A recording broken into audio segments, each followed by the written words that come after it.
Akishina left his home and began living at the Sunaharasu boarding house with a firm determination to prove that he could live independently and be seen as more mature. However, once he arrived, his naturally cute appearance led Ayaka Sunahara and the other female residents to surround him with constant attention, treating him like a child rather than an adult. Their caring yet playful behavior often left Aki feeling awkward, as his desire to appear grown-up clashed with the warm but teasing atmosphere that followed him every day. Aki was a middle school student who was standing in Tokyo while looking at a city map. He quietly observed several girls passing by and thought about how many different kinds of people lived in Tokyo. The girls noticed Aki as well and wondered among themselves whether he was a boy or a girl. Aki then asked a woman for directions to Sunaharasu. After showing him the route, the woman assumed that Aki had just moved to the area. Aki introduced himself politely, and the woman believed that Ayaka would be happy to welcome such an adorable new resident. Aki had moved into the dormitory in the spring because he was about to start middle school. He deliberately chose Tokyo because, in his previous hometown, he was often mistaken for a girl due to his cute appearance. Aki felt motivated to begin a new chapter of his life and hoped to become more confident and mature. Suddenly, heavy rain began to fall, leaving Aki completely soaked. Not long after, he arrived at Sunaharasu. When he stepped inside, the dormitory felt unusually quiet, and Aki assumed no one was around. Unexpectedly, a young woman approached him from behind and playfully surprised him, which caused Aki to turn around in confusion. The woman introduced herself as Ayaka, the caretaker of Sunaharasu, and greeted Aki warmly. Aki was genuinely surprised to learn that she was the dormitory caretaker, as he had not expected someone so young to hold that role. Ayaka noticed that Aki was drenched from the rain, and out of concern for his health, guided him inside so he could warm up and rest. Afterward, Aki soaked in a warm bath. He found himself wondering why no one had mentioned that the dormitory caretaker was so young. Since the caretaker also lived in the dormitory, Aki realized that he would be sharing the same roof with Ayaka, who left a strong impression on him with her kindness and calm demeanor. Ayaka checked on Aki to make sure he was comfortable and explained that helping new residents adjust had always been part of her family's responsibility. In the past, her grandmother usually handled these duties, but since she was currently receiving medical care, Ayaka had taken over.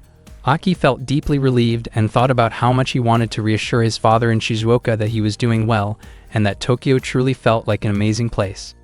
At that moment, Ayaka assumed that Aki was a girl, which caused some internal conflict for him. Aki struggled between staying silent to avoid embarrassment and being honest in order to grow into a more confident young man. After gathering his courage, Aki clearly explained that he was actually a boy. Ayaka quickly understood and acknowledged her misunderstanding, since most residents at Sunaharasu were usually male. Even after realizing the truth, Ayaka remained calm and supportive. To her, Aki was still a child who needed proper care and guidance. She reassured him that her role as caretaker was to look after all residents equally, regardless of gender, and to make sure they felt safe and comfortable in their new environment. When Aki later opened his eyes, he found himself resting in a room. He wondered why he had lost consciousness earlier and realized it was due to exhaustion from the long day and the cold rain. He felt warm and secure, knowing Ayaka had made sure he was properly taken care of.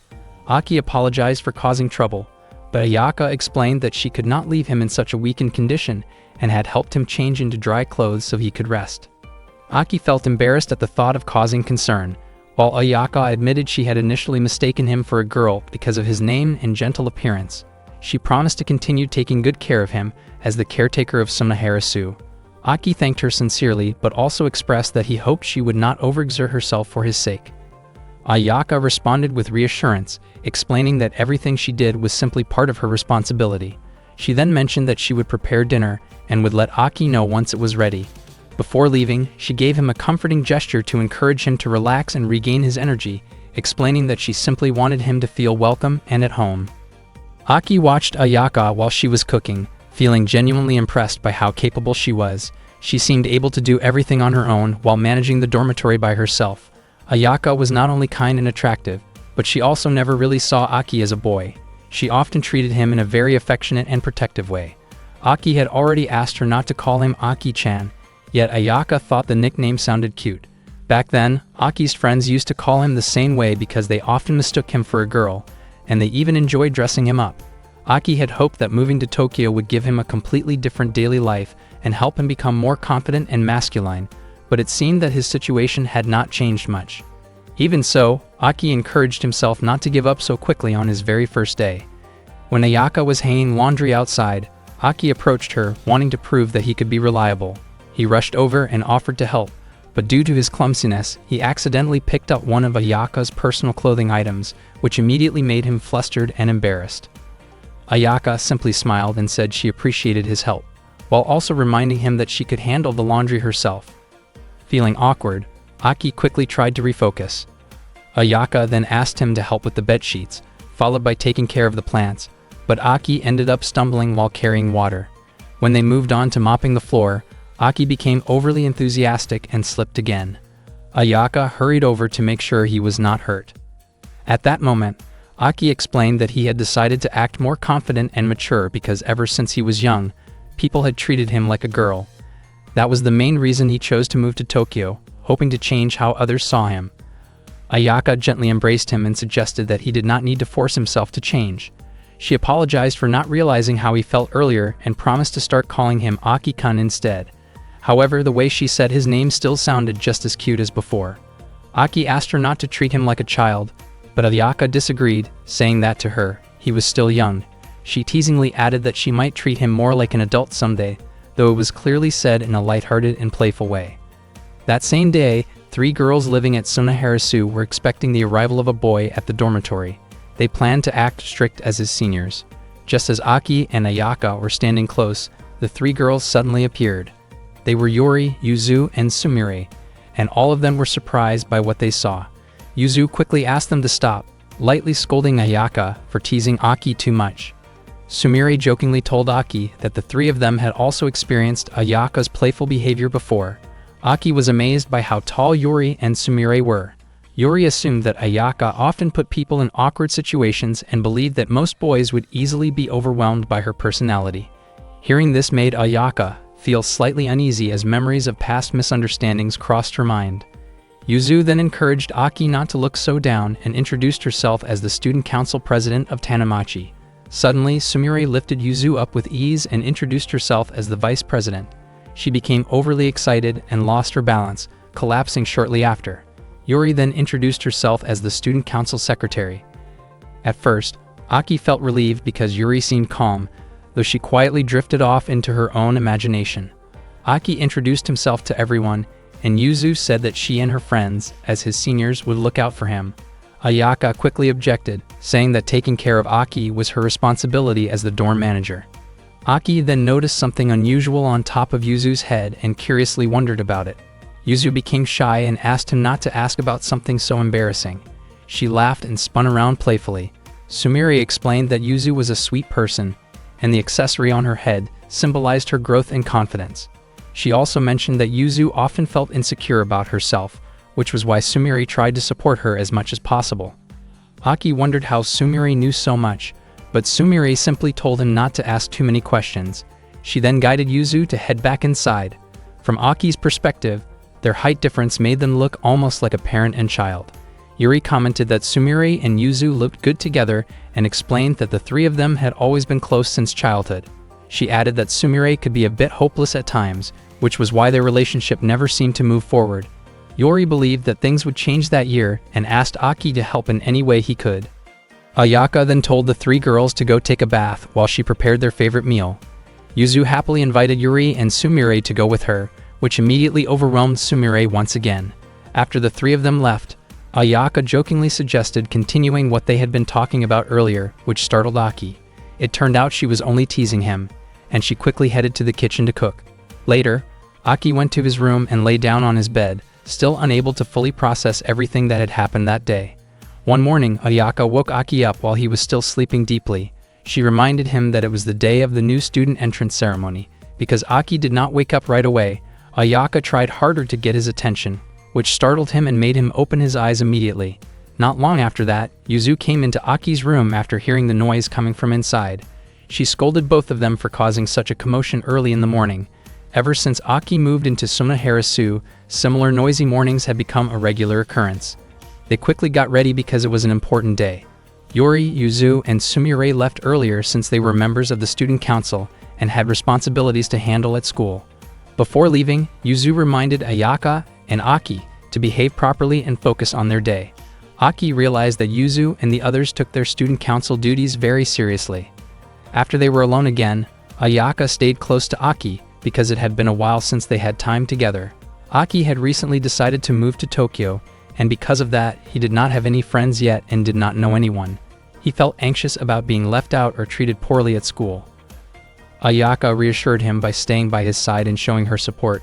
She told him that she would help him adjust, then left the room briefly to change her appearance. When Ayaka returned, she was wearing her old high school uniform. She believed that practicing conversations with someone unfamiliar would help Aki overcome his nervousness. Ayaka asked Aki to imagine her as a classmate and encouraged him to start a casual conversation. Aki thought that if he could handle this situation well, it would help him feel more confident. They began with a simple self-introduction. Ayaka looked cheerful and asked where Aki came from. Aki explained that he was from Shizuoka. He felt relieved because Ayaka was easy to talk to, which made the practice feel natural and less stressful. During their conversation practice, Ayaka acted playful and exaggerated to lighten the mood, explaining that she was just joking around to help Aki relax. Aki felt confused by her behavior but understood that she was trying to distract him from his anxiety. Ayaka asked whether he still felt nervous and admitted that she also sometimes felt the same way when facing new situations. She reminded him that feeling nervous was normal and that it would fade with time. Although Aki became flustered by her sudden closeness, it made him more aware of his emotions rather than his fear. As it was getting late in the morning, Aki hurried to get his school bag, only to find that Ayaka had already prepared it for him. He was surprised that she had entered his room again without hesitation. Before Aki left for school, Ayaka told him that she truly believed he would make many friends. That day, Aki no longer felt nervous at school. When he returned home, he shared that his first day went smoothly and that he was able to stay calm thanks to the practice they did that morning. He felt that his classmates seemed kind, which made everything easier. Ayaka hugged him gently and praised him for doing his best. She reminded him that she was always willing to help whenever he faced difficulties, as it was part of her role as a caretaker of Sunaharasu. Aki smiled warmly, and that moment marked the beginning of his new life. It had been a full month since Aki started living at Sunaharasu. By now, he had grown used to his new school uniform, his new school, and the unfamiliar environment around him. After returning home from school that day, Aki planned to work on his homework while his mind was still focused. Unfortunately, the moment he opened the door, he froze in surprise after seeing Ayaka wearing a cheerleading outfit. There were still many things in Tokyo that Aki did not fully understand. That afternoon, Aki tried to concentrate on his homework in his room, while Ayaka stayed behind him, offering encouragement in her own energetic way. Aki found himself wondering whether Ayaka was actually supporting him or unintentionally distracting him. He could not understand why she was dressed like that in the first place. Not long after, Yuzu arrived with the others. Yuzu's small body was lifted up by Sumire and Yori, and her head nearly bumped into the doorframe during the commotion. Yuzu then informed Aki that the school would soon be holding its first major event since he had enrolled. Aki could not guess what kind of event the school was planning. Yuzu, growing impatient, lightly struck Aki's stomach to get his attention, and the impact surprised him more than he expected. Yuzu then explained that the big event would be the school's sports festival. According to her, a sports festival always needed strong support, and that support usually came from cheerleaders. Yori mentioned that she had originally made a cheerleading uniform for Sumire, but Sumire had refused to wear it. Aki briefly imagined Sumire in the outfit, only to be snapped back to reality when Sumire pinched his cheek, clearly telling him to stop letting his imagination wander. Aki then grew curious about whether Ayaka would be participating as a cheerleader during the sports festival. Suddenly, Ayaka adjusted her outfit in a careless manner, which caught Aki off guard and made him flustered. Yuzu quickly shifted the focus by declaring that everyone from Sunaharasu was destined to be on the same red team. At that moment, Yuzu's pride was on the line, and losing the festival was not an option for her. Because of that, she decided that Aki would take part in the three-legged race for parent and child teams. Aki was confused about how Yuzu could decide something like that so casually. Yuzu had already asked Ayaka to start training Aki, with practice scheduled to begin the next day. Aki looked hesitant, but Ayaka immediately wrapped her arms around him in encouragement, asking him to give it his all together with her. Seeing them that close, Yuzu quickly scolded them and told them to focus. The next day, Aki and Ayaka began practicing for the three-legged race. Ayaka felt as though she had returned to her own school days. They started with warm-up exercises. Ayaka helped Aki stretch properly, though her overly close guidance made him extremely nervous the entire time. After that, Ayaka asked Aki to help her stretch as well. Aki's face turned bright red as he carefully supported her movements, feeling awkward but determined to help. Once they tied their shoes together, they stood close and prepared to practice. Aki found it difficult to reach Ayaka's shoulder due to their height difference, and he felt clumsy and uncoordinated. However, Ayaka's warmth and gentle presence helped calm him down. They began stepping forward slowly. During the first round of practice, Aki managed to match Ayaka's rhythm. Ayaka praised his effort and encouraged him to pick up the pace. They continued practicing faster steps, repeating the movements again and again until the late afternoon. When Aki finally showed signs of exhaustion, Ayaka decided to end the practice for the day. Aki was surprised by how strong Ayaka's stamina was. She reminded him that they would train again the next morning at 5 o'clock. Aki never expected Ayaka to be so passionate about exercise. As he stood there spacing out, Ayaka urged him to take a shower and rest first. After practice, Aki went to clean up, certain that Ayaka had told him to go first because he was drenched in sweat. He planned to finish quickly, but Ayaka soon appeared nearby wearing casual loungewear, which startled him. Ayaka explained that she wanted to trim Aki's hair since it had grown quite long. Aki tried to refuse, but Ayaka insisted that doing it herself would help him save money instead of going to a barber.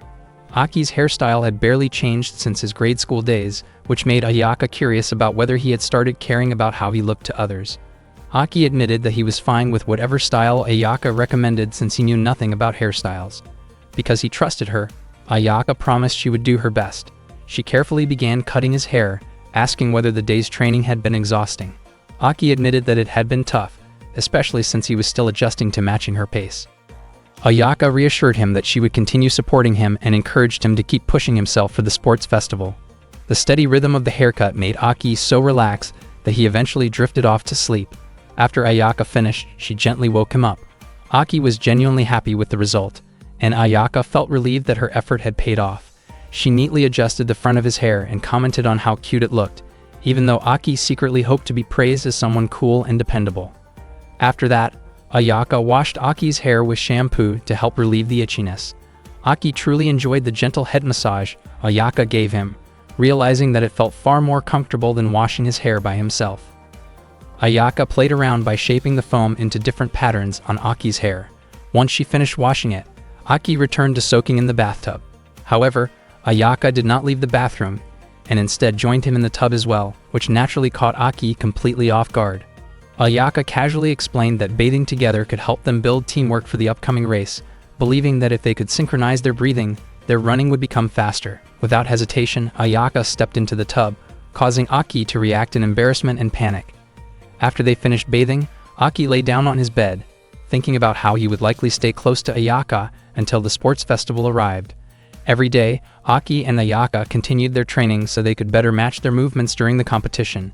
They exercised together, played games, shared meals, and rested in the same space as part of their daily routine. Eventually, the day of the sports festival arrived. Yuzu gathered everyone and suggested that they head to school together. Unexpectedly, Aki looked unusually weak that morning. Spending so much time so closely with Ayaka had mentally and physically drained him, and it seemed like he had reached his limit. His expression looked gloomy, as if he might not be very useful that day. On another day, loud screams suddenly came from Yuzu's room, prompting Aki to rush over to check on her. It turned out that Yuzu was terrified because there was a spider in her room. In her panic, she threw an object toward Aki's head, mistakenly accusing him of sneaking around. Yuzu insisted that there was a large spider in her room and demanded that Aki get rid of it. Aki refused because he was scared as well. Yuzu criticized him harshly, calling him weak and unreliable. Aki questioned whether Yuzu was truly that afraid of spiders. Yuzu admitted that she was scared of all insects, especially ones that looked slimy and unpleasant. Hearing that, Aki could not help teasing her a little. Yuzu became irritated and lashed out, knocking Aki to the floor. At that moment, the spider descended right in front of Yuzu's face, causing her to scream in terror. Sumire immediately rushed over to protect Yuzu, accidentally stepping on Aki as he lay on the ground. Sumire focused entirely on making sure Yuzu was safe. Yuzu, still shaking and crying, clung tightly to Sumire, overwhelming her in the process. Sumire prepared herself to deal with the spider, but when it suddenly dropped closer to her, she lost consciousness out of shock. Yuri then calmly explained that spiders were actually harmless and beneficial creatures. She pointed out that their 8 legs made people fear them, but they generally did not attack humans and should not be killed. Even so, Aki felt that the situation could not simply be ignored. Ayaka soon arrived to check on Aki, but unexpectedly, the spider fell onto her chest area. Ayaka remained calm and quickly removed it with her hand, tossing it aside without hesitation. Aki was shocked by how fearless Ayaka was. After everything settled down, Ayaka invited Aki to accompany her on a shopping trip. Aki quietly thought of the invitation as a date. He returned to his room and carefully chose the clothes he would wear while going out with her. Yuzu and the others offered suggestions that were clearly meant as jokes, which Aki firmly rejected, even though Yuri mentioned that one of the outfits would suit him. Yuzu found it strange that Aki could become so indecisive just for a simple shopping trip. Playfully, Aki teased Yuzu by pretending to mention a spider, which immediately startled her. Yuri was surprised by how deep Yuzu's fear of spiders really was. Yuzu commented that everyone had their own weakness and became curious about what Ayaka's weakness might be. She asked Aki to try to find out during their outing. Yuzu and the others planned to take care of dinner while waiting for him to return. Aki was surprised to learn that Yuzu could cook at all, though Yuzu proudly claimed that she was especially skilled at chopping vegetables. Ayaka sincerely thanked Aki for accompanying her on the shopping trip, and also asked for his help carrying their purchases. Aki looked genuinely enthusiastic about assisting her. As they walked through the streets, Aki noticed people glancing in their direction and wondered if they saw them as a couple. In reality, most people were simply curious whether they were a mother and son or perhaps siblings. Ayaka greeted Yatsuho at her stall along the way. Yatsuho was the woman Aki had previously met when he was asking for directions to Sunoharasu. When Ayaka referred to him as Aki-kun, Yatsuho finally realized that Aki was a boy. Ayaka purchased mirin and sake from Yatsuho's stall. Yatsuho thanked Ayaka for helping out during the beer festival that year. Aki did not understand what a beer festival was. Yatsuho explained that Ayaka was quite skilled at drinking beer and could become troublesome when drunk. Aki then realized that Ayaka enjoyed drinking sake. After that, they visited several more stalls to buy various ingredients. Aki helped carry many of the bags. Even after spending that much time together, Aki still felt that he did not know much about what Ayaka liked or disliked. When they crossed the street, Ayaka gently held Aki's hand. She smiled at him, thanking him again for all his help and promising to return the favor someday. For Aki, simply being able to spend time alone with Ayaka already felt more than enough. When they arrived back at the residence, Yuzu immediately noticed that Aki and Ayaka had been walking while holding hands. She quickly pointed it out and urged them to let go right away. After that, Yuzu asked Aki whether he had already discovered Ayaka's weakness. Aki admitted that he still had not found anything that Ayaka was afraid of. Yuzu then handed Aki a horror movie tape and suggested that he invite Ayaka to watch it together. Following that idea, Aki went to Ayaka's room and asked her to watch a horror movie with him. Ayaka agreed and turned off the lights to make the atmosphere feel more like a movie theater. During the movie, however, Aki ended up being the one who felt scared, while Ayaka calmly tried to comfort him. Later, Aki reported back to Yuzu. Yuzu was confused about how Aki had become frightened instead of Ayaka. She decided to change her plan. Yuri quickly gave Aki a coat, which left him wondering what it was for. Yuzu proposed an idea that Aki immediately rejected because it was inappropriate and made him uncomfortable. Realizing that the plan crossed personal boundaries, Yuzu dropped the idea altogether and asked for Sumire's opinion instead. Sumire admitted that the scariest thing in her life was the thought of being separated from Yuzu. Even imagining it made her feel deeply sad. Aki thought that kind of fear was very personal and likely only applied to Sumire herself. With no other ideas left, Yuzu finally told Aki to ask Ayaka directly about what truly scared her. Aki insisted that he did not want to get involved in strange plans anymore, but Yuzu questioned whether he was genuinely not curious about Ayaka's weakness. That question made Aki reflect. He imagined that if he understood what Ayaka feared, he might be able to act more confidently and protect her better. Motivated by that thought, Aki hurried off to find Ayaka. Yuzu and the others were surprised at how easily Aki gave in. Aki found Ayaka in the kitchen and asked her what frightened her. Ayaka smiled, immediately realizing that this was the real reason he had invited her to watch a horror movie. She explained that she felt very uneasy about the idea of someone quietly entering her room while she was asleep. After sharing that, Ayaka returned to her room. Late that night, Aki deliberately approached Ayaka's room to check on her. He saw that she was sleeping peacefully and prepared to leave, but Ayaka unconsciously reached out and held onto his hand. She later revealed that she was actually scared of horror movies, but she had hidden her fear because Aki was the one who invited her. As a result, she felt anxious about sleeping alone and wanted Aki to stay nearby so she could feel safe. Ayaka held on to him closely in a gentle and reassuring way. The next morning, Yuri and the others discovered that Aki had fallen asleep in Ayaka's room. They noticed that the two of them had been resting side by side, still holding hands. Seeing that scene, Yuzu immediately reacted and scolded him loudly, clearly shocked by what she saw. One day, Yuzu was reading a comic in Aki's room and became curious about his opinion on relationships with an age difference. Aki thought that kind of relationship was fairly common. It turned out that Yuzu was referring to age gaps like the one between a teacher and a student. She then explained that she wanted to teach him something about how warm air rises while cooler air stays below. Even though it was already May, the weather felt unusually hot. Since Yuzu's room was on the second floor, it was naturally warmer than Aki's room downstairs. Because of that, she decided to take a short rest in Aki's room instead. Aki complained and asked Yuzu to move to the living room, but she refused and reminded him not to get irritated too easily, joking that it could stress him out. Yuzu commented on how pleasant Aki's bed smelled, which made Aki feel embarrassed as he noticed her paying close attention to it. Aki then realized that the two of them were alone together in his room. He simply looked at Yuzu and tried to act normal. Yuzu noticed Aki staring at her and wondered why he kept doing so. She assumed he was curious about the comic she was reading and invited him to sit beside her, but Aki hesitated and refused at first. Yuzu teasingly thought he was being disobedient toward the student council president. In the end, Aki gave in and sat next to her, though he kept a noticeable distance. Yuzu seemed dissatisfied and shifted closer, choosing a position that made her feel more comfortable because her arms felt tired.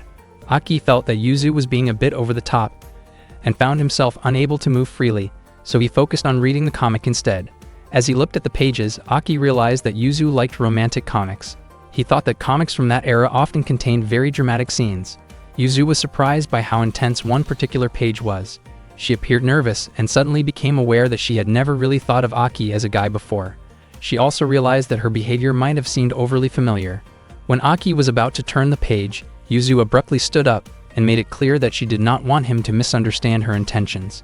Right after that, she hurried out of Aki's room. Ayaka happened to see Yuzu leaving in such a rush and felt confused. She then went to Aki's room, bringing along some homemade cake. Aki thanked her and commented that it looked delicious. Ayaka asked why Yuzu had rushed out earlier. Aki admitted that he did not know the reason, explaining that they had simply been reading a comic together before Yuzu suddenly left. Ayaka asked Aki to reenact what had happened, so she could better understand how Yuzu might have felt, especially their positions while reading the comic together. Aki realized that the situation had been rather awkward. He explained how close their positions had been at the time. Ayaka encouraged him to demonstrate, which made Aki extremely embarrassed and caused his face to turn red. He found it hard to concentrate with Ayaka standing so close behind him. When Aki said that he finally understood Yuzu's feelings, Ayaka deliberately leaned in and held him tightly, clearly teasing him. Not long after that, Yuzu returned to retrieve her comic and became visibly annoyed when she saw what Ayaka and Aki were doing. She could not understand why the two of them seemed to enjoy acting so overly affectionate. From a distance, Sumire silently observed everything that was happening. The next day, while Aki was walking home, he felt like someone was following him. Sure enough, Sumire was watching him from behind. Throughout the day, Aki had the uneasy feeling of being observed. When he went into a restroom, Sumire unexpectedly followed him inside, which startled him. Aki quickly insisted that she step outside. Sumire then explained that she had been observing his activities all day. Aki finally understood why he had felt watched the entire time. Sumire admitted that she felt compelled to do this because Yuzu kept talking about Aki. Because of that, Sumire wanted to understand what Aki had that she herself did not.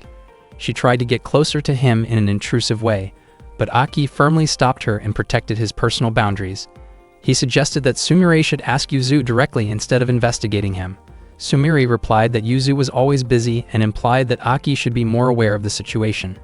Aki realized that both Sumire and Yuzu had their own unique personalities. After that, Sumire followed Aki into his room. Even though she claimed she would not bother him, Aki was surprised that she actually came inside. He could not relax at all because every movement he made seemed to be carefully observed by Sumire. He was also startled when she suddenly stepped closer to him. Sumire pointed out that many of his homework answers were incorrect. Aki commented that she must be very diligent with her studies, but Sumire said that it was only natural for a student council member. According to her, being part of the student council meant setting a good example for other students. That made Aki wonder if Yuzu was also academically talented. Sumire then patiently helped Aki correct his homework. Aki felt genuinely happy because her explanations were easy to understand and made studying enjoyable. Only afterward did Sumire realize what she had been doing, and she returned to her original goal of examining Aki's room. She carefully looked around every corner of the room. Her proximity made Aki feel tense, and he tried to avert his gaze to stay calm. Sumire discovered a cat plush toy and asked Aki about it. He explained that it was a gift from a friend before he moved to Tokyo. Sumire hugged the plush tightly, surprising Aki. He never expected her to like something like that. Sumire then wondered whether it was strange for her to enjoy cute things. Aki admitted that he did not fit every traditional expectation of masculinity and that he also liked cute items. Hearing that made Sumire happy, as she believed it was completely normal to enjoy things that were cute. Aki had never seen Sumire look so enthusiastic before. Suddenly, Ayaka came to Aki's room to return his laundry. She was clearly surprised when she saw Aki looking unusually close to Sumire. To prevent any misunderstanding, Sumire immediately made it clear to Ayaka that she had no kind of relationship with Aki. Aki felt relieved because Sumire was always honest and straightforward. Sumire admitted that the two of them had only ended up showing each other their embarrassing sides, even though her explanation sounded somewhat ambiguous. Ayaka responded by saying that she also had something similar, which completely caught Aki off guard. Shortly after that, Ayaka left Aki's room.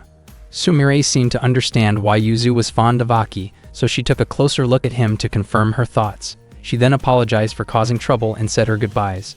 Aki felt that the entire day had been incredibly exhausting.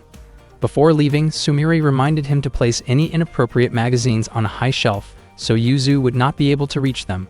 Aki was confused because he was certain he did not own anything like that. One night, Yuri, Aki, and Yuzu quietly checked on Sumire, who appeared unusually gloomy in her room. Aki became curious about what had caused her mood to change. Yuri then explained what had happened earlier at the amusement park. Sumire had gone there together with Yuri and Yuzu. Yuzu was very eager to ride one of the attractions, but the staff informed them that the minimum height requirement was 140 centimeters. Sumire blamed herself and thought that things would have been better if she had never suggested going to the amusement park in the first place. She became overwhelmed with guilt and fell into deep despair. According to Yuri, Sumire tended to become overly emotional whenever something involved Yuzu. Aki guessed that Sumire's feelings were extremely fragile. Yuzu explained that Sumire could not bring herself to face her and had chosen to stay locked inside her room. She then asked Aki to do something to help. Aki hesitated, believing it would not be appropriate for a boy to enter a girl's room alone. Yuri argued that it would be fine if it was another girl. As a result, Yuri dressed Aki in girl's clothing so he could approach Sumire more easily. Aki could not believe they actually went through with that plan. Yuzu commented that Aki looked surprisingly good and encouraged him to go into Sumire's room. Aki followed their suggestion and entered Sumire's room, introducing himself under the name Akiko. Sumire looked drained and unmotivated. Aki observed the room, which was filled with plush toys, and realized that Sumire was far more feminine than he had expected. Sumire asked whether Aki had only come to look around her room. Aki explained that his goal was to help her return to her usual self. Sumire responded by saying that she felt like she had only been a burden to Yuzu, which was why she believed staying alone in her room was the best choice.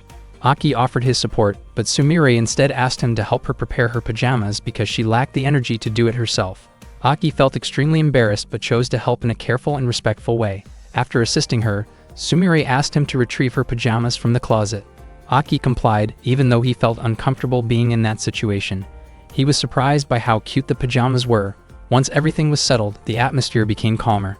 Sumire then appeared sad again, explaining that she felt weak because she had not been able to carry Yuzu at all that day. She could not bring herself to ask Yuzu directly and felt as though she had reached her limit.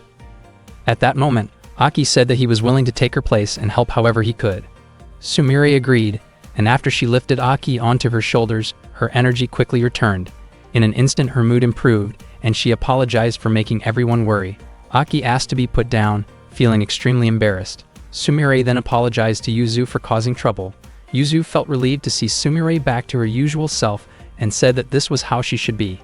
Yuzu admitted that it felt strange not being carried that day, but that feeling alone would not make her gloomy, as she had already faced many challenges. She then invited everyone to return to the amusement park to try the rides again.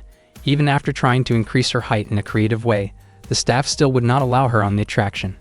Back at the dormitory, Aki was walking alone when he suddenly heard someone calling his name, even though he could not see anyone nearby. Yuri suddenly appeared and startled him. She explained that she needed Aki's help with something that only he could do. Aki became convinced that it must be his responsibility as a boy. Feeling enthusiastic, he declared that he was more than willing to help and even said that a man's words should never be taken back. Yuri then invited Aki to her room. Although he hesitated at first, Yuri reassured him that no one else could help her with this. Aki innocently agreed and followed her. Upon arriving in Yuri's room, Aki felt nervous because it was his first time being there. He noticed a photo of the residents of Sunaharasu and commented that they looked young in the picture.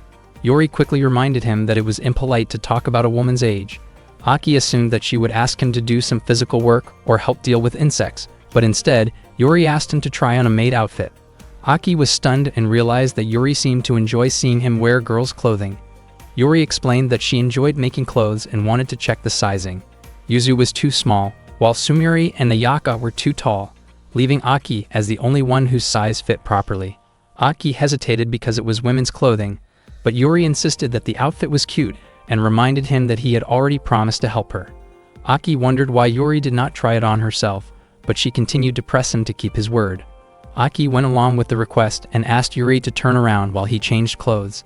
Before this, Aki's older sister had often asked him to try on women's outfits as well.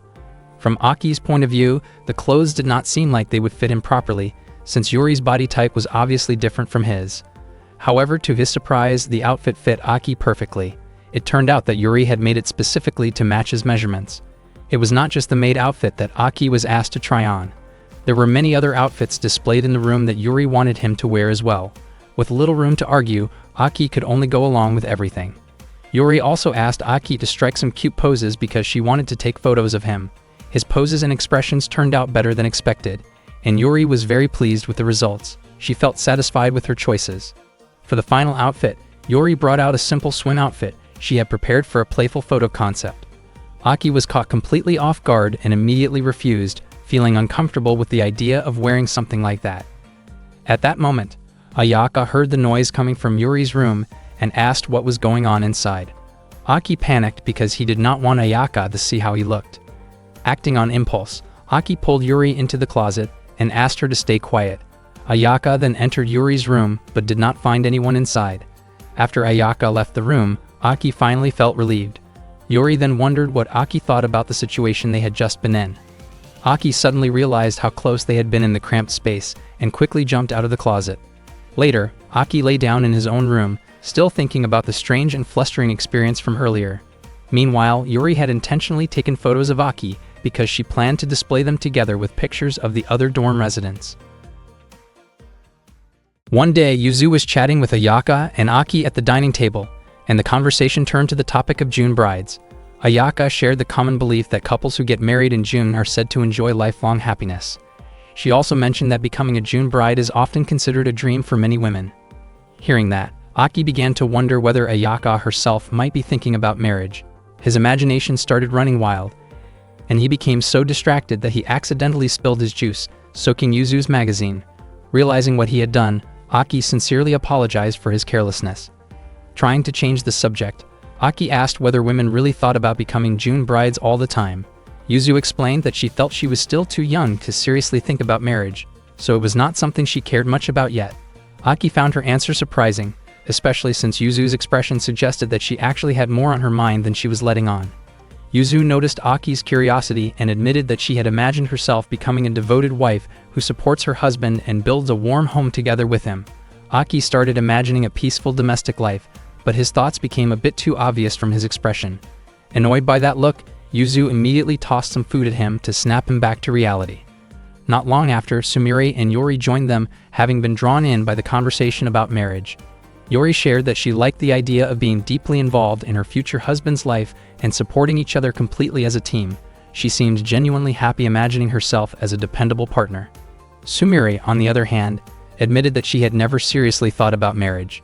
Yuzu commented that although Sumire appeared from the outside to be a hardworking, career-focused woman, she was actually very affectionate and gentle at home.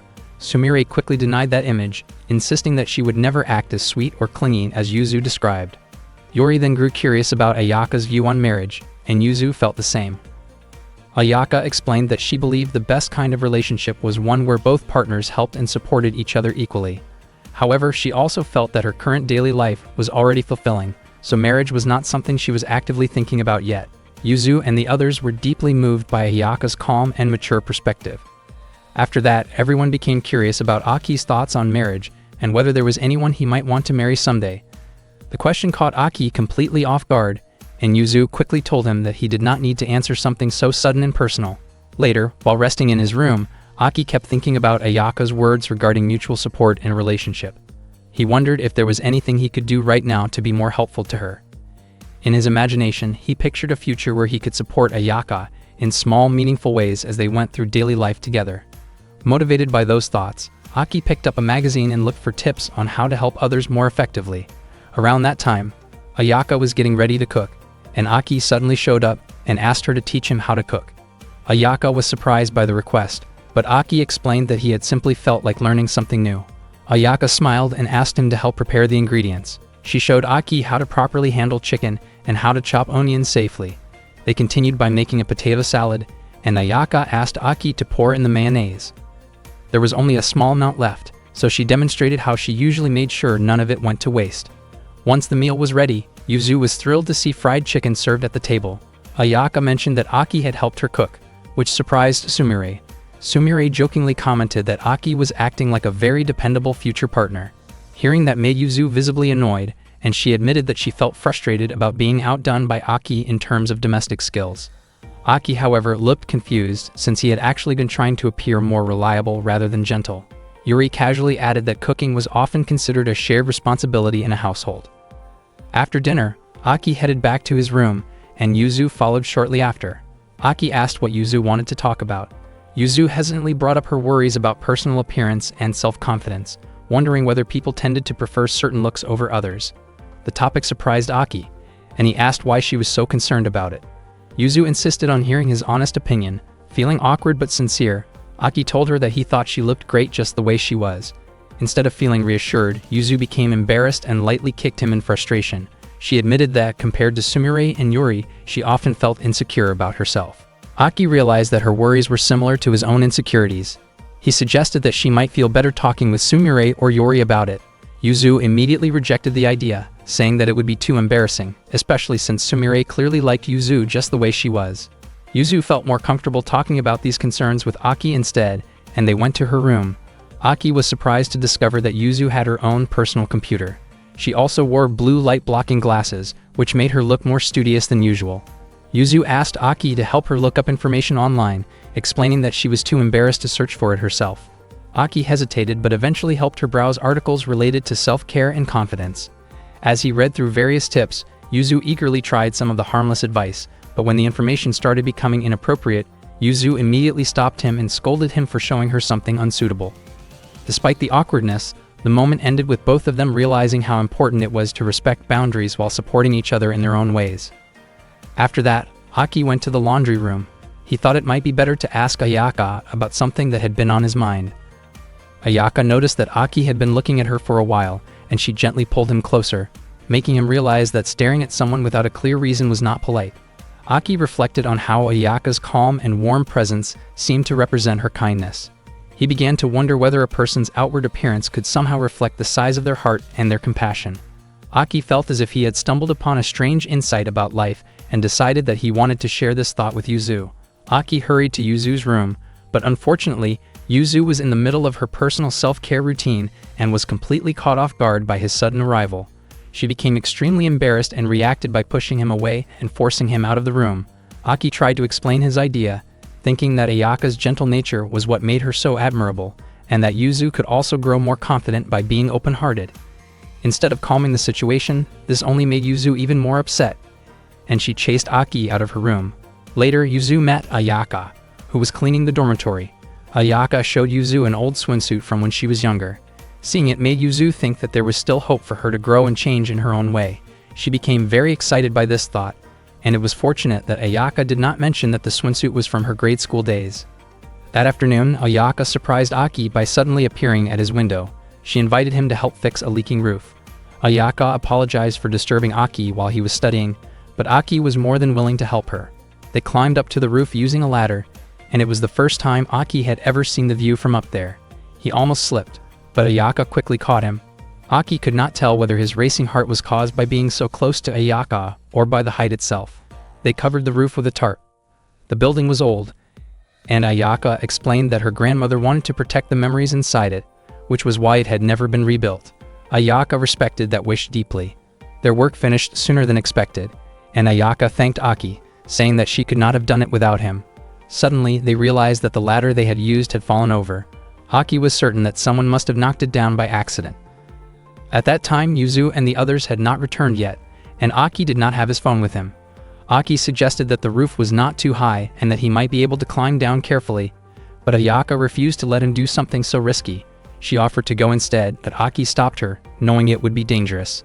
They sat quietly on the roof, hoping that a neighbor might pass by. Ayaka believed that Yuzu and the others would return soon. Aki found himself wishing that he could stay alone with Ayaka a little longer. Before long, heavy rain began to fall. They remained seated, covering themselves with the tarp. Ayaka apologized, never expecting the situation to turn out that way. Aki reassured her that it was not her fault, since the rainy season had already begun. To keep Aki warm, Ayaka held him close so he would not feel cold. Yuzu and the others still had not returned, likely because they were busy with student council activities. Aki briefly wondered what would happen if no one came, then questioned why he kept thinking such strange thoughts. Suddenly, Aki slipped again, but Ayaka quickly caught him once more. Not long after, Yuzu arrived and saw them on the roof, asking what they were doing. Yuzu and the others followed her up. Ayaka explained that she and Aki were fixing the roof, but Yuzu and the others misunderstood the situation and teased them for being too close. Aki denied it and explained that the ladder had fallen, leaving them unable to get down.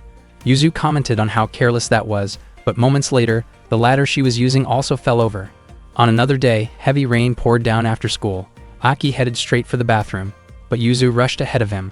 Aki noticed that Yuzu's clothes were soaked from the rain, which made her feel very embarrassed. Aki pointed out that Yuzu had rushed in without thinking, even though he had arrived first. Yori suggested that they settle it fairly by playing rock, paper, scissors to decide who would go first. The four of them played, and Aki and Yuzu won. As a result, Yori told them they could use the bathroom first. Yuzu decided to wait and take her turn later with Yuri and Sumire. Yori felt slightly guilty toward Aki, but Yuzu joked that Aki should feel lucky just knowing they were nearby. Yuri commented that Yuzu's joke sounded a bit inappropriate, and the moment quickly turned awkward before everyone moved on. Meanwhile, Ayaka helped dry Aki's soaking wet hair. She wondered why he had not taken a bath first, and Aki explained that Yuzu and the others were using the bathroom before him. He felt slightly awkward, yet comforted, as Ayaka gently focused on drying his head. At the same time, Yuzu and Yuri had already stepped into the bath. Yuzu encouraged Sumire to join them, while Sumire appeared visibly nervous. Yuri reminded Yuzu not to tease her, hoping to keep the atmosphere calm and comfortable. When Sumire finally joined them, she remained cautious and only dipped her feet into the water. Yuzu pulled her closer so they could soak together, causing Sumire to blush and grow flustered. As Yuzu washed her hair, Yuri quietly noticed how much more mature Sumire seemed compared to before. Yuzu jokingly wished she could share even a fraction of that growth. Sumire casually mentioned that Yuzu herself had changed slightly, which immediately lifted Yuzu's mood and made her feel rewarded for her efforts. It had been a long time since the three of them had bathed together, and with a school trip coming up soon, they hoped there might be another chance. Yori felt a bit concerned about leaving Aki behind during the autumn trip, imagining that Ayaka would end up taking care of him alone. Yuzu agreed that someone should probably keep an eye on Aki while they were away. Yori suggested asking Nana for help, but Yuzu felt uncertain about trusting Nana with that responsibility. They eventually realized that having a boy living with them meant they always had to stay aware of their surroundings. Elsewhere, Ayaka noticed Aki sneezing repeatedly and asked if he was still feeling cold. She offered him a blanket and a warm drink, but Aki insisted that he was fine. Unexpectedly, Ayaka moved closer, attempting to warm him up directly, which immediately made Aki uncomfortable and caused him to refuse. Ayaka then checked his temperature by leaning in close to his face. Aki's face turned red and his body temperature rose. He quickly pulled away and reassured her again that he was fine. Ayaka then invited Aki to lie down with his head resting on her lap. Aki realized that she had been asking him to do this quite often lately. As Ayaka gently stroked his hair, she reflected on how Yuzu had been the one resting on her lap recently, while Yuri had never done so. Ayaka expressed her determination to keep trying until Yuri would eventually feel comfortable enough to rest there as well. Before long, Yuzu returned with ice cream and noticed Aki sleeping soundly. She lightly pressed the cold treat against him to wake him up and urged him to go take a bath. Curious about what they had been talking about, Yuzu asked, and Ayaka explained that they had been discussing when Yuri might finally rest on her lap. Without hesitation, Yuzu and Sumire pulled Yuri over and guided her into Ayaka's lap. Yuri was completely caught off guard, having believed all this time that she could avoid that situation. One summer day, Yuzu asked Aki to prepare a large soaking tub so everyone could cool off and enjoy the warm weather in the house yard. Yuzu had intentionally set the tub up outside because going all the way to a swimming pool felt like too much trouble. While they were getting ready, Yuri suddenly tugged at Yuzu's clothes, assuming that Yuzu simply wanted to show off her brand new swimsuit. Feeling embarrassed, Yuzu reacted by spraying water in Yuri's direction, but the splash accidentally reached Ayaka and Sumire as well. Yuzu was startled when she noticed that their clothes were soaked, making the situation awkward. Feeling shy and unsure of herself, Yuzu quickly stepped back and slipped into the tub to calm down. As she relaxed in the cool water and enjoyed the summer atmosphere, Aki suddenly noticed Sumire standing nearby, still drenched from the splashing earlier. Sumire casually reassured him not to act so stiff, since she was already wearing a swimsuit underneath. She removed her outer shirt, which made Aki instantly flustered and unsure of where to look. Yuzu found Aki's reaction strange, especially since he had not acted the same way earlier. She wondered out loud about when Sumire had bought that swimsuit, as she had never seen it before. Yuri explained that she had pressured Sumire into buying it. According to Yuri, the swimsuit looked really cute, and Yuzu agreed that it suited Sumire perfectly. Yuri then mentioned that she had bought herself another new swimsuit as well, because the one she had previously purchased with Yuzu no longer fit comfortably. Ironically, Yuzu's swimsuit from that same shopping trip had felt too loose, which made Yuri feel somewhat left out and betrayed in a lighthearted way. Under the bright summer sun, Aki seemed lost in thought. Yuzu teasingly wondered if he was having strange ideas, like wanting to join them in the tub.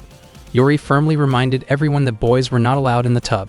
Aki felt confused about being singled out like that at the moment. Shortly afterward, Ayaka called Aki over to help carry some watermelon she had just cut. When Aki saw Ayaka wearing a swimsuit like the others, he froze in surprise. He could not help but stare, which made Ayaka notice his reddened face. She grew concerned and thought he might be feeling unwell from the heat, but Aki quickly assured her that he was fine. Ayaka suggested that Aki should also change into swimwear. Aki briefly thought that wearing a swimsuit might boost his confidence, but he decided against it because he felt uncomfortable showing himself in front of the girls. Ayaka smiled and playfully tried to catch him, while Aki kept dodging her. She wondered why he was avoiding her so much, and Aki asked her not to get too close while she was wearing a swimsuit. Meanwhile, Yuzu, Yuri, and Sumire were happily splashing around together, while Ayaka and Aki watched from the side. Ayaka asked why Aki did not join them. Aki admitted that he felt too nervous to get into the tub with everyone else. Ayaka offered to accompany him later so he would not feel awkward, but Aki still refused, saying that even that idea made him feel embarrassed. Deep down, Aki thought the situation was overwhelming enough already, especially since Ayaka was standing so close to him. He struggled to keep his composure. Before long, Yuzu and the others finished playing in the water. Yuzu then asked Ayaka and Aki to help clean up the tub. Aki quietly wondered why Yuzu often assigned tasks to others. As he looked at the tub, he thought it would be awkward to step into it alone. Suddenly, Ayaka gently pushed him in, and they ended up soaking together. Aki wondered if Ayaka had done that just for his sake, and thought she should have let him change his clothes first. From a distance, Yuri was busy taking photos of the moment. That night, when Aki stepped out of his room, he noticed Yuri holding her camera. Curious, he asked what she was taking pictures of. Yuri casually mentioned that she was capturing images of spirits to send to a television show, which immediately frightened Aki. Seeing his reaction, Yuri laughed and revealed that she was only joking and had not expected him to get scared so easily. She explained that whenever she held a camera, she felt an urge to photograph everything around her. Aki grew curious about the kinds of photos Yuri had taken. Most of them were just ordinary pictures of everyday objects, but among them was an accidental photo of Yuzu while she was in the middle of changing clothes. Yuri smiled mischievously and teased Aki by saying that he was not supposed to see that. Aki panicked and quickly insisted that he had not seen anything at all, hoping to avoid further trouble. Not long after that, Sumire approached Yuri and explained that she had reached her limit. Yuri then showed her the photos of Yuzu that she had secretly managed to collect. Aki became curious about what the two of them were looking at. Yuri presented one particular photo to Sumire, a special one that she had obtained. The picture showed Aki quietly imitating an idol, and it immediately caught Sumire's attention. She really wanted to own that photo, but her finances were tight that month. Still, she soon hurried back to her room to get some money. Yuri felt excited and eagerly awaited the payment from Sumire for the special photo. Yuri then turned toward Aki and smiled, confident that he had heard everything, although Aki denied it. Yuri casually mentioned that Aki might end up getting into trouble, but she added that she could make an exception if he agreed to help her. Aki admitted that he would go along with her request. Yuri looked pleased and hinted that she wanted to show him something interesting. After that, they headed toward Yuzu's room. Yuri brought along a girl's comic with a rather questionable storyline and placed it in front of Yuzu's door. After that, they simply waited. Before long, Yuzu stepped out of her room and picked up the comic. Her reaction was genuinely interesting to watch, and at that exact moment, Yuri quickly took a photo. Soon after, Yuzu returned to her room. Aki felt uneasy, thinking that what they were doing was not much different from spying on Yuzu. Yuri, however, admitted that she enjoyed observing others to understand their habits and keep an eye on them, which was why she had asked for Aki's help. She also revealed that she actually wanted to observe Ayaka to learn more about her, but she had not found the right opportunity yet. Yuri believed that if Aki were the one to do it, it would surely work. Later on, Aki went to the kitchen to keep an eye on Ayaka. He tried to take a photo of her from behind, but Ayaka suddenly turned around. She noticed him right away and calmly suggested that if he wanted a photo, he should take one properly. Aki then took several photos of Ayaka, and she thanked him afterward. Aki later met up with Yuri to show her the photos he had taken. Yuri commented that Ayaka was indeed a beautiful girl, but she felt the photos were still missing something. This made Aki nervous, and he worried that he might get into trouble again. Yuri simply smiled and admitted that she had been joking from the beginning. Aki felt relieved, although he realized how difficult it was to tell when Yuri was joking and when she was not. Yuri kept the photo of Yuzu, clearly planning to make use of it again someday. One day, the residents of Sonaharasu gathered around the dining table. Ayaka congratulated everyone on completing the first semester. They were all excited and eagerly looking forward to summer vacation. For Aki, this would be his first summer vacation in Tokyo. Ayaka promised to make it an exciting one for him, but before that he needed to finish his summer homework. Starting the next day, Ayaka would take turns accompanying everyone while they worked on their assignments. Aki initially thought that Yuzu might resist doing her homework right away, but to his surprise, she did not mind at all and followed Ayaka's instructions. Yuzu explained that the residents of Sonaharasu did this every year. Ayaka then announced that the first turn would be Aki's. Hearing that, Aki looked extremely happy, knowing that he would be spending time alone with Ayaka the next day. Seeing how cheerful Aki was made Yuri wonder how long that happiness would last. The next day, Yuzu and the others said goodbye as they left to work on their student council duties. Before leaving, they cheered Aki on as he prepared to work on his homework. Aki quickly cleaned his room, but once he finished, he started to wonder if the effort might seem suspicious. Not long after, Ayaka arrived, and Aki looked very nervous. He was surprised by Ayaka's appearance, which resembled that of a teacher. Ayaka asked Aki to address her as if she were a teacher for the day. Aki served her some tea and busied himself preparing everything, but Ayaka reminded him to focus on starting his homework. Aki asked whether she was only there to keep him company without helping him directly. Ayaka explained that relying on help from the start could easily become a habit. She added that if Aki managed to complete everything on his own, she would reward him. Hearing that, Aki felt motivated and ready to do his best to finish his homework by himself. Ayaka felt uncomfortably hot because Aki's room did not have air conditioning. She took off her outer layer, which made Aki even more nervous, so he drank some tea to calm himself down. Aki tried to focus again on working on his homework, but this time Ayaka kept looking at his face, which made him feel even more flustered. Not long after that, Ayaka pointed out that Aki had written one of his answers on the wrong line and showed him the mistake. Aki found it hard to concentrate because Ayaka was sitting very close right in front of him. He asked for a short break, but Ayaka refused because there was still a lot of homework left to finish. She even told him not to leave his seat yet. With no other choice, Aki continued working on his homework. Aki actually enjoyed doing homework with Ayaka beside him, but he never expected their distance to be that close. That night, Aki finally managed to finish all of his homework. His body felt completely worn out, and Ayaka gently patted his head. She praised him for being able to complete his homework on his own. Aki then hurried to the bathroom since he had been holding it in all day. After he came back, Aki reminded Ayaka about the reward she had promised. He had imagined something much more exciting, but instead, Ayaka simply gave him an ice cream as his reward. Even though it was not what he expected, Aki still accepted it. Ayaka ate her ice cream as well, and the scene caught Aki's attention so much that he ended up staring without realizing it. Suddenly, the doorbell rang, and it turned out that Yatsuho had arrived to deliver an order.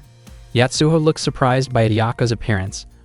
Ayaka explained that she was acting as a teacher at the moment. She thanked Yatsuho for taking the trouble to deliver the juice she had ordered. Aki looked at the juice, and Yatsuho mentioned that it was a high-quality imported product. Ayaka said that once everyone living at Sunaharasu finished their homework, she wanted to hold a small celebration, and Aki could not wait for it. Ayaka told Yatsuho that Aki had already completed his homework. Yatsuho gently patted Aki's head and called him a hard-working kid.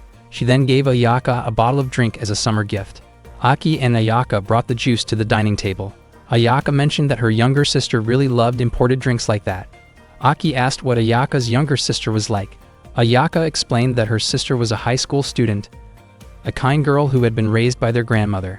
Aki imagined that Ayaka's younger sister must be just as pretty as Ayaka herself, but Ayaka suddenly added that her sister had a very energetic and feisty personality. Ayaka then told Aki to open one of the bottles since he had worked so hard that day. Aki chose to open the bottle that Yatsuho had given, only to realize that it contained alcohol. He quickly apologized, and Ayaka decided to drink that bottle herself while telling Aki to drink the juice instead. They raised their drinks together to celebrate summer vacation. As Aki looked at Ayaka, he began to realize that this was part of the charm of adults. Not long after that, Yuzu and the others returned. Yuzu was surprised when she saw Ayaka's expression. She wondered if Aki had let Ayaka drink alcohol. Suddenly, Ayaka rushed toward Yuzu in an overly affectionate way. Yori and Sumire quickly covered Aki's eyes so he would not see what was happening. Confused, Aki asked what was going on. Yori explained that when Ayaka was drunk, she tended to act impulsively toward others. After focusing her attention on Yuzu, Ayaka turned toward the rest of them. Sumire stepped forward to face her and asked Yuri to take Aki somewhere safe, but Yuri refused because she did not want to leave Sumire alone. In an instant, Ayaka grabbed both Yuri and Sumire, leaving them sprawled on the floor. Aki was shocked by the sight. Aki decided not to run away because he could not bring himself to leave his friends behind.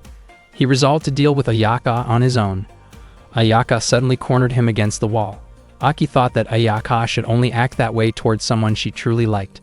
Ayaka responded that she liked everyone and wondered if Aki did not like her. Aki panicked, thinking something inappropriate might happen, but instead, Ayaka suddenly fell asleep. Ayaka later opened her eyes and realized that she had fallen asleep on Aki's lap. She apologized and explained that whenever she drank sake, she always ended up acting strange and then passing out. She did not remember anything from when she was drunk. She even casually suggested that they could drink together once Aki was an adult. Aki felt relieved knowing that Ayaka did not remember what had happened. Before leaving, Ayaka mentioned that she would wait until Aki grew up. Hearing that, Aki's face turned red. One day during summer vacation, Aki was about to enter his room when he was suddenly startled to find a girl inside.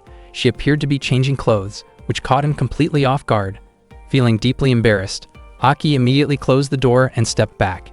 He began wondering whether he had gone into the wrong room. Not long after that, the girl came out and apologized for entering his room without permission while no one was around. She explained that until last March, the room had actually been hers.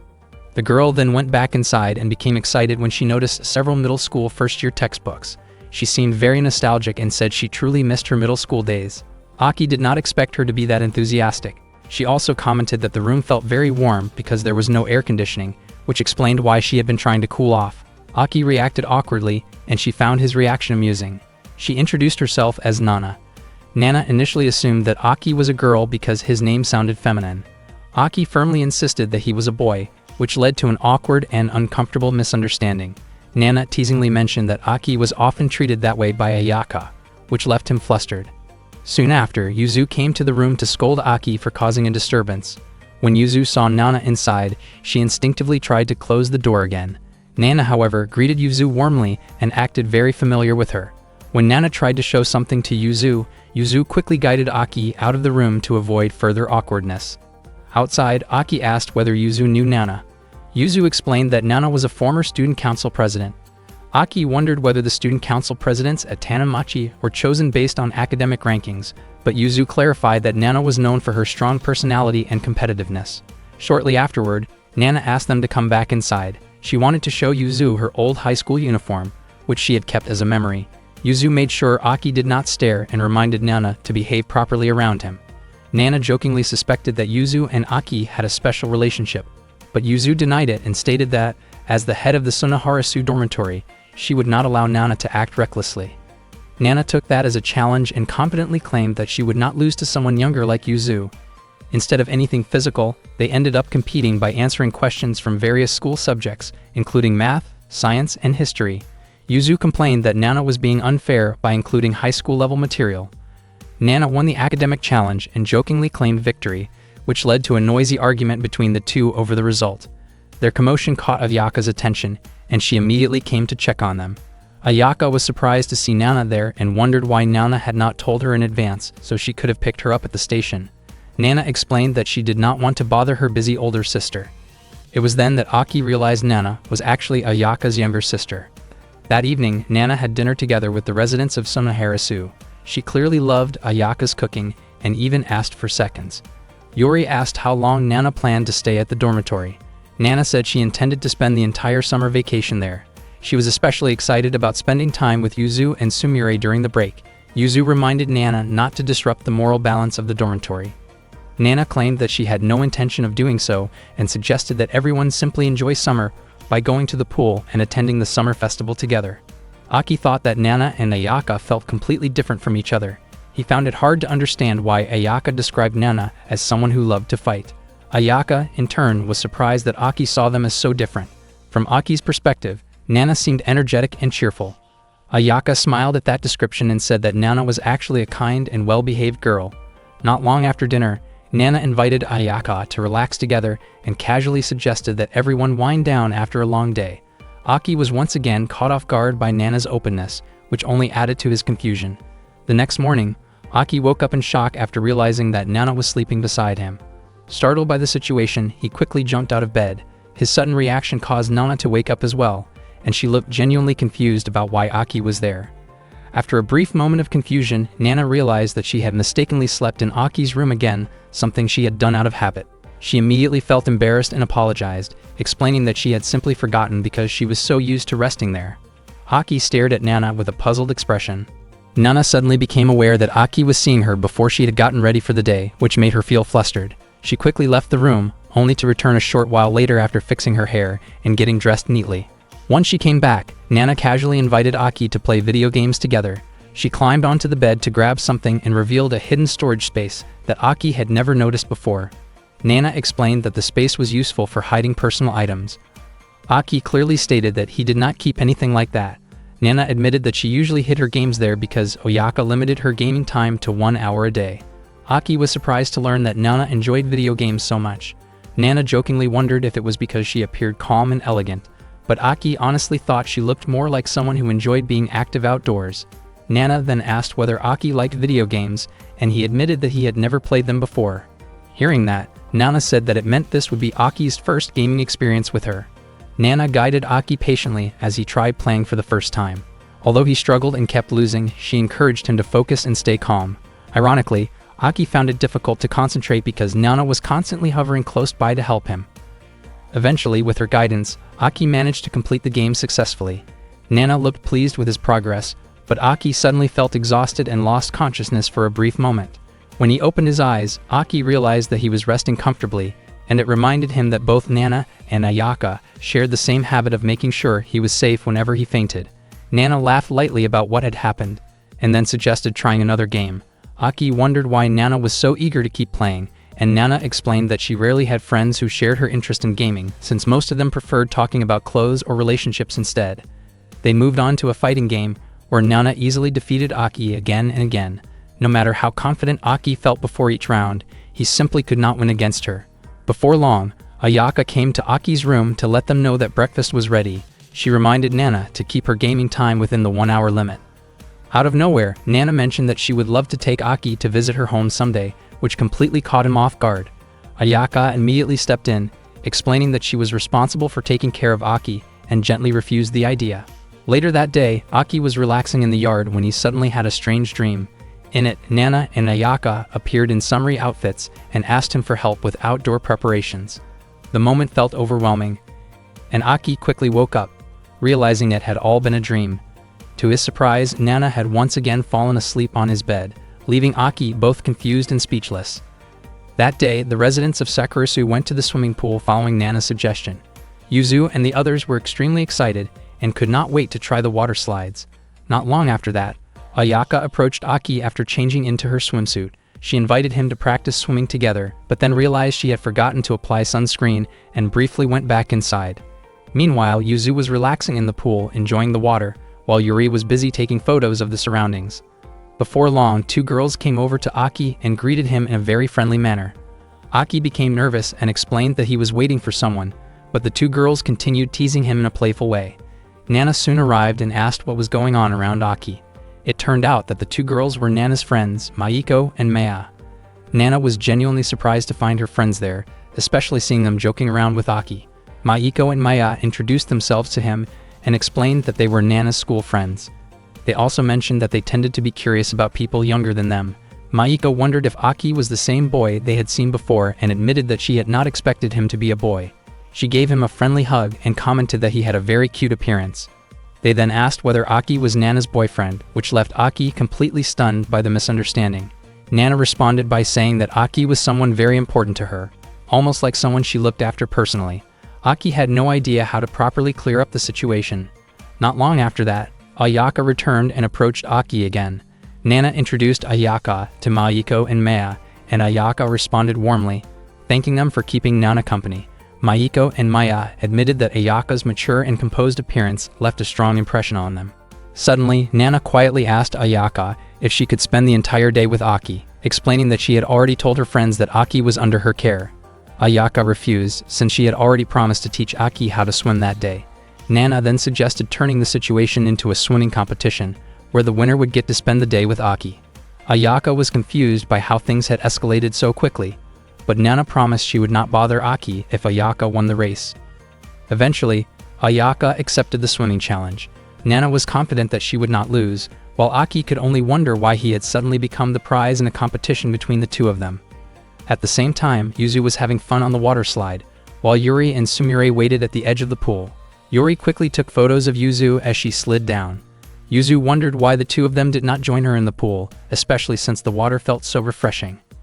Nana and Ayaka began warming up before the race. Maiko and Maya sat with Aki, watching the competition from the side. They continued chatting with him and found him very endearing, clearly enjoying his company. Nana felt grateful that the contest took place at the pool, since swimming had always been one of her strengths. She felt confident she could outperform Ayaka based on her own experience.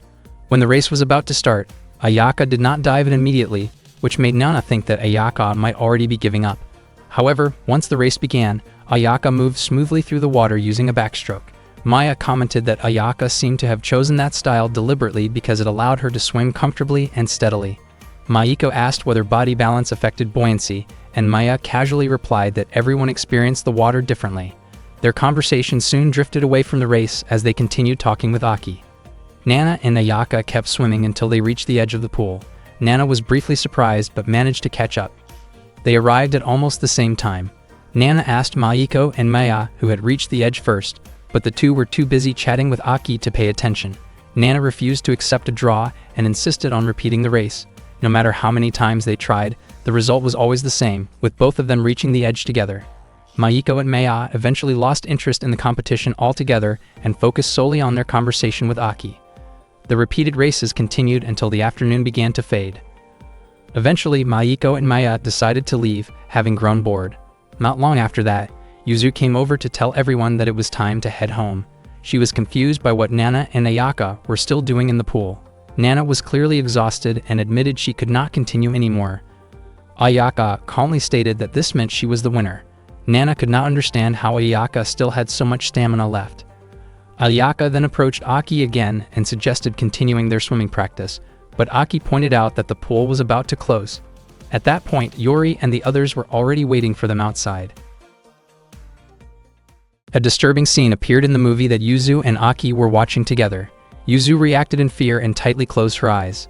Seeing this, Aki suggested that Yuzu did not need to keep watching.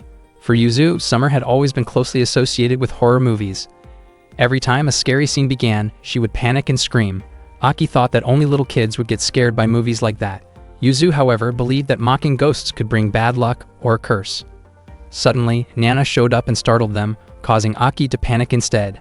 Nana laughed at his reaction and reminded Yuzu to be careful, especially since Sunaharasu was an old building where strange things could easily happen.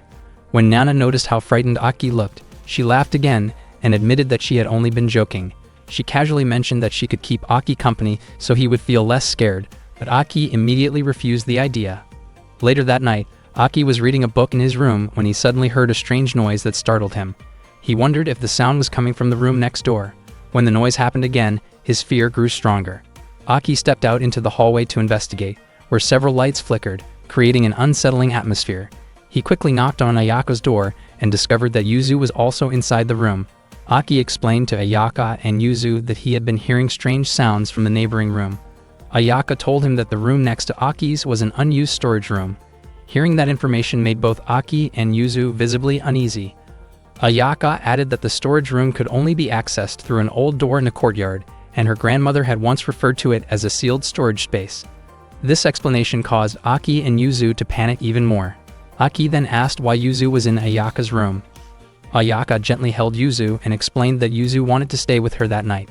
Ayaka also asked if Aki wanted to do the same, especially since she knew that he and Yuzu had watched a horror movie earlier that evening. Aki reacted strongly, feeling misunderstood, and quickly returned to his room. He tried to calm himself down, but the strange noise echoed once again, making him even more nervous. Driven by curiosity, Aki decided to check the storage room himself. He tried to convince himself not to be afraid and went straight to the door.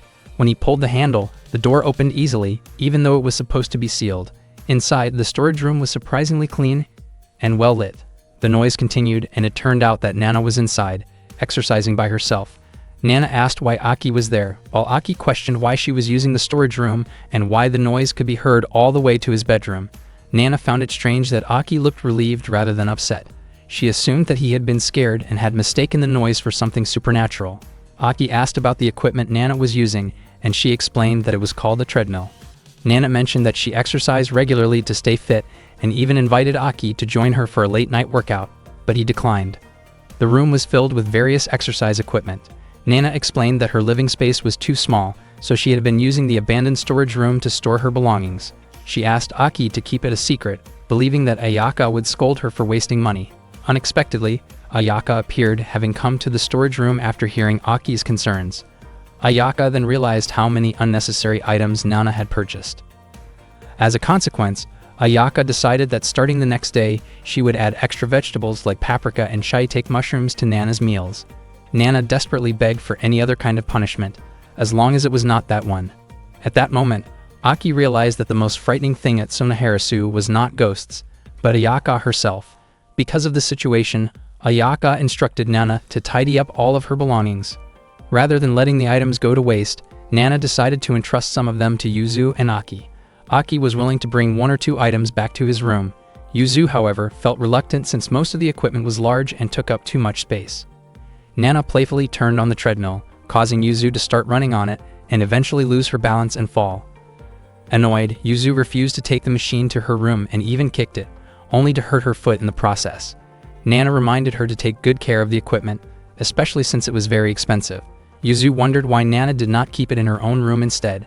Nana explained again that her room was too small and suggested a stamina challenge, where the loser would have to take all the equipment.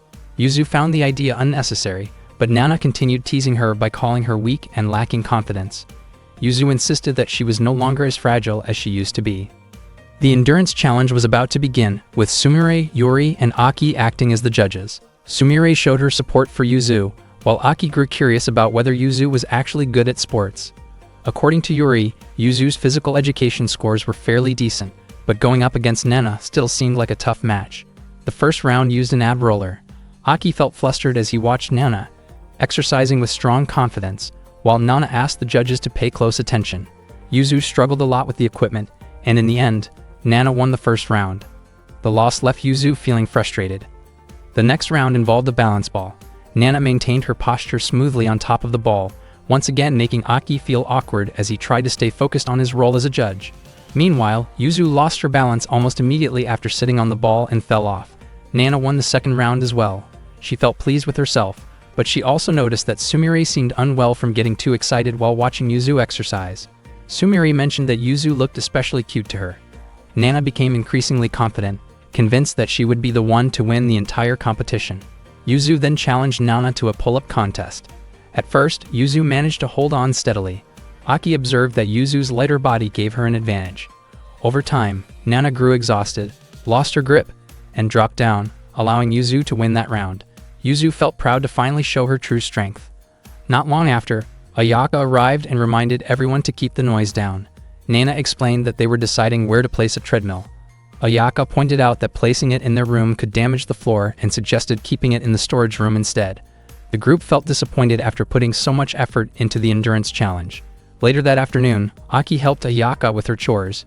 He struggled to stay focused, noticing that her clothes were soaked from water play, which made the situation a bit distracting for him. Ayaka thought that summer was the best season for getting wet and having fun. When she moved to change her top, Aki quickly stopped her.